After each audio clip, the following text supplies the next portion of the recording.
দেব ও সোনা মানিকেরা জানেরা যুবকেরা কিতাবে কথা বলছি কিতাবের মধ্যে এসেছে আমার আল্লাহ পাক স্বয়ং বলছেন আমার হাবিব আমি আল্লাহ পাক যখন তোমার নূর মোবারককে সৃষ্টি করেছিলাম ওই নূরকে আমি আল্লাহ বলেছিলাম তুমি হইতে পৃথিবীতে সৃষ্টির সূচনা করব জোরে বলুন সুবহানাল্লাহ।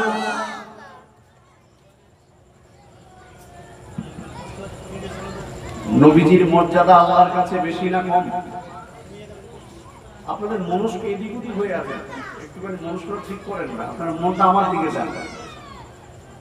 নবীজির মর্যাদা আল্লাহর কাছে বেশি না কম? কতটা বেশি এইটা জানা নেই আমার, কতটা বেশি। অনেক মানুষ বলে দেখেছেন যে নবীজি আর আমাদের মধ্যে তেমন কিছু পার্থক্য নেই। সেদিন একটা মসজিদের ইমাম জলসা করার পরে যখন নেমে এসেছি তো আমি জলসা করতে করতে বলেছিলাম যদি কারো ইমাম সাহেবের একটু সমস্যা হচ্ছিল আমি বুঝতে পেরেছি, যদি সমস্যা হয় তো কিতাব আপনাদের এখানে আছে, আমি এখান থেকে দলিল দিয়ে যাব, তবে না বুঝে আপনারা সমালোচনা করবেন না, ইমামের খাতরা আসবে। এটা যদি একজন মসজিদের ইমাম না বুঝে কতটা কষ্ট লাগে বলেন তো?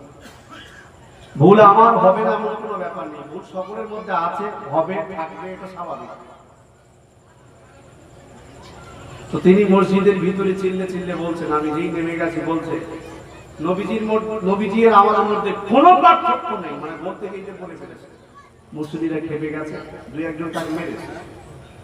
এখন অনেক দূরে বিষয়টা চলে গেছে, যখন গায়ে হাত তুলেছে বিষয়টা অন্য জায়গায় চলে গেছে। তা আমি বললাম আপনি এইভাবে কেন বলবেন, আমার কাছে বলতে পারতেন, আমি গোপনে দলিল দিয়ে দিতাম। দলিল তো সবাইকে দেওয়া যায় না, যায় কি? অনেক মানুষ হয়তো দেখবেন লেখাপড়া জানে না কিন্তু হাতে কাগজ পেলে বলে দেবে। আমার আব্বা নিজে লেখাপড়া জানে না কিন্তু হাতে কাগজ পড়লে বলে দেবে এটা কে, কিসের কাগজ, কোন জমির কাগজ, কি বিষয় বলে দেবে।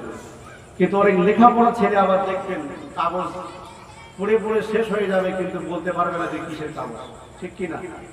তো দলিল সব জায়গায় দেওয়া যায় না, দলিল বোঝার মতো যোগ্যতা থাকতে হয়। তো যেই বলেছে নবীজি আর আমাদের মধ্যে মোটেও পার্থক্য নেই, তখনই তাকে কিছু লোক মারধর করেছে। মানে উনি জলসাটা শুনে খুব খেপে গেছে। আল্লাহ পাক বললেন আমার হাবিবের মর্যাদা আমার কাছে বেশি কেন? আমার হাবিবের নম্র, আমার হাবিবের ভদ্রতা, চলাফেরা, ওঠা বসা, কথাবার্তা, আমার হাবিব পৃথিবীতে আসা থেকে নেই আর মরণের আগ পর্যন্ত আমার হাবিবের ব্যবহারে আমি আল্লাহ পাক স্বয়ং মুগ্ধ হয়ে গেছি। জোরে বলুন সুবহানাল্লাহ। আমার হাবিবের সামনে আমি আল্লাহ পাক সর্বসময় দরুদ পড়তাম। ও সোনা মানিকেরা জানেরা যুবকেরা আমার হাবিবের সামনে আমার আল্লাহ পাক তিনি দরুদ পড়তে ভালোবাসতেন, দরুদ পড়তেন। আর আমাদেরকে আল্লাহ স্মরণ করবে, আমরা যদি আল্লাহকে মনে রাখি, আমরা যদি আল্লাহকে স্মরণ রাখি, অবশ্যই আল্লাহ পাক আমাদেরকে স্মরণ রাখবেন। কিন্তু আমাদের স্মরণ আর অলিদের স্মরণ, আমাদের স্মরণ ইমামদের স্মরণ, আমাদের স্মরণ আর বুজুর্গদের দিনদের স্মরণ, আমাদের স্মরণ নবী সাহাবাদের স্মরণ, আমাদের স্মরণ আর নবীদের স্মরণ অনেক পার্থক্য আছে না নেই? আছে তো। আমরা একদিক দিয়ে স্মরণ করি, আমাদের মন মানসিকতা অন্যদিকে থাকে। আল্লাহ নবী যখন আল্লাহকে স্মরণ করতেন তামাম পৃথিবীটা আমার আল্লাহ পাক আমার হাবিবকে, আমার আল্লাহ হাবিবকে আমার আল্লাহ পাক ভুলিয়ে দিতেন। জোরে বলুন। তবে পৃথিবীতে একটা রহমতের জায়গা আছে যেটা হলো মক্কা মদিনা, কিতাবের মধ্যে এসেছে। এবং যারা হজ করতে গেছেন হাজীদের জিজ্ঞাসা করবেন কাবা শরীফ যখন হাজীরা সর্বপ্রথম দেখে ওই কাবা শরীফ দেখার সাথে সাথে বান্দা যে দোয়াটা করবে ওই দোয়াটা হালাল হোক চাই হারাম হোক আমার আল্লাহ পাক সঙ্গে সঙ্গে কাবার মর্যাদার খাতিরে আমার আল্লাহ দোয়া কবুল করে থাকেন। জোরে বলুন। কাবা দেখার সাথে সাথে হাজিরা পাগল হয়ে যায়, হাজিরা দিওয়ানা হয়ে যায়, আশিক হয়ে যায়। একজনের কান্না দেখে অপরজন কাঁদে। এমন একটা জায়গা, এমন একটা ঘর যে ঘরটা দেখার সাথে সাথে আপনার যদিও ঈমান দুর্বল থাকে ওই জায়গায় যাবার সাথে সাথে আমার আল্লাহ পাক আপনার ঈমানের পরিবর্তনটা ঘটিয়ে দেবেন। জোরে বলুন।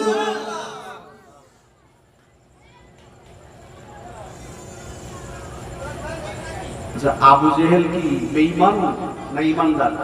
বেঈমান। ভালো করে বলেন। আবু জেহেল কিন্তু নবীজিকে বিশ্বাস করত, আবু জেহেল কিন্তু আল্লাহকেও বিশ্বাস করত। শুনছেন আমার কথা? আল্লাহকেও বিশ্বাস করত, নবীজিকেও, যে নবীজি আখিরি নবীরে বিশ্বাস করত, কিন্তু মানত। কেন? যদি মানি তাহলে ক্লাসটা ঘুরে যায়, এই কারণেই মানেনি। কিন্তু আবু জেহেল জানতো ইনি সত্য নবী, ইনি আখেরি নবী, ইনি আল্লাহর শ্রেষ্ঠ পয়গম্বর। তারপরেও কিন্তু আবু জেহেল নবীকে মেনে নেয়।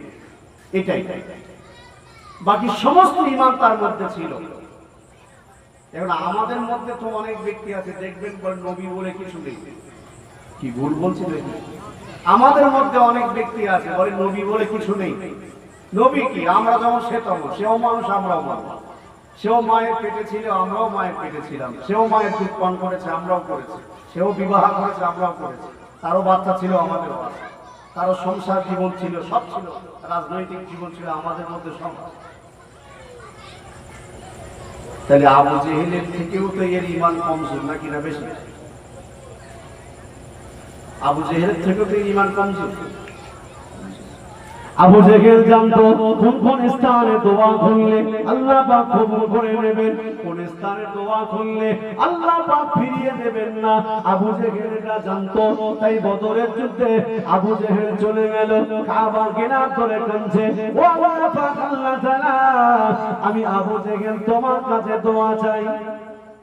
কি দোয়া চাচ্ছে আবু জেহেল? দোয়া চাচ্ছে, আল্লাহ আমি জানি তুমি আমার স্রষ্টা, তুমি আমার মাহবুব আল্লাহ, কিন্তু মুহাম্মদকে আমি মানি নাই। যদি মুহাম্মদ সত্য নবী হয় তাহলে তুমি মুহাম্মদকে যুদ্ধে জয়লাভ করিও। আর যদি আমি আবু জেহেল সত্য হই, তুমি আমি আবু জেহেলকে জয়লাভ করাবে। কিতাবের মধ্যে এসেছে ওই দিন আমার আল্লাহ পাক আবু জেহেলের দোয়াটা কবুল করে নিয়েছিল। জোরে বলুন। নেতাকে জিজ্ঞাসা করা হলো, ও নেতা আবু জেহেল, কি বাবা তুমি তো দোয়া চাইলে, তোমার রব কি তোমার দোয়াটা নিয়েছে? আবু জেহেল বলল, হ্যাঁ আমার দোয়াটা নিয়েছে।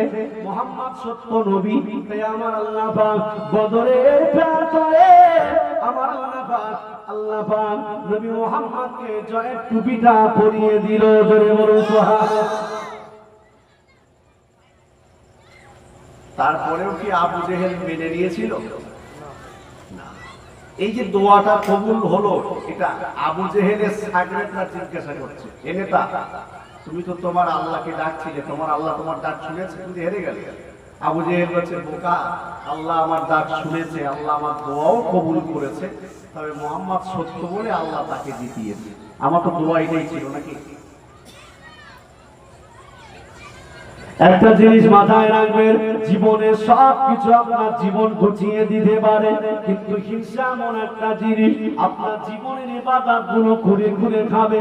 এই হিংসাগুলো তামাম বিশ্বের বুকে মুসলমানদের ভিতরে গ্রাস করেছে। আপনি চলে যান আমাদের জাতীয় দুশমন, আপনি চলে যান আমার নবীজির দুশমন, কোরআনের দুশমন, আল্লাহর রাখের দুশমন, আল্লাহর দ্বীনের দুশমন, সেটা হচ্ছে জাতীয় ইহুদি। জাতীয় ইহুদিরা অনেক শিক্ষিত, জ্ঞানী, গুণী, বিচক্ষণ ব্যক্তি। ইহুদিরা অনেক জ্ঞান সঞ্চয় করেছে, কিন্তু ইহুদিদের মধ্যে মুসলমানদের থেকে বেশি মিল রয়েছে। যত হিংসা ইহুদিদের থেকে মুসলমানদের ভিতরে বেশি। যদি আপনার মনে হয় একটা কথা আমার ভুল হচ্ছে, আপনি বলতে পারেন, আমি স্বীকার করে নেব, কিন্তু আপনার বাস্তবে বোঝাতে হবে। তোমার আপনাকে বুঝিয়ে দিতে হবে যে আপনি কথাটা ভুল বলবেন। কারণ আপনাদের রাগ হতে পারে, হুজুর আমাদের ছোট করছে, তাহলে কি আমি আমাকে বড় করছি? আমি তো আগেই বলেছি যে আমরা সব সমান, আমরা সব মুসলমান ভাই, আমরা সব এক প্ল্যাটফর্মের লোক। ইহুদিদের মধ্যে মিল আছে, মহব্বত আছে, ভালোবাসা আছে, ওদের মধ্যে ঐক্য আছে। আপনি চলে যান, ফিলিস্তিনটা দখল করে নিল ইহুদি, ফিলিস্তিন আস্তে আস্তে দিকে দিকে দখল করলো।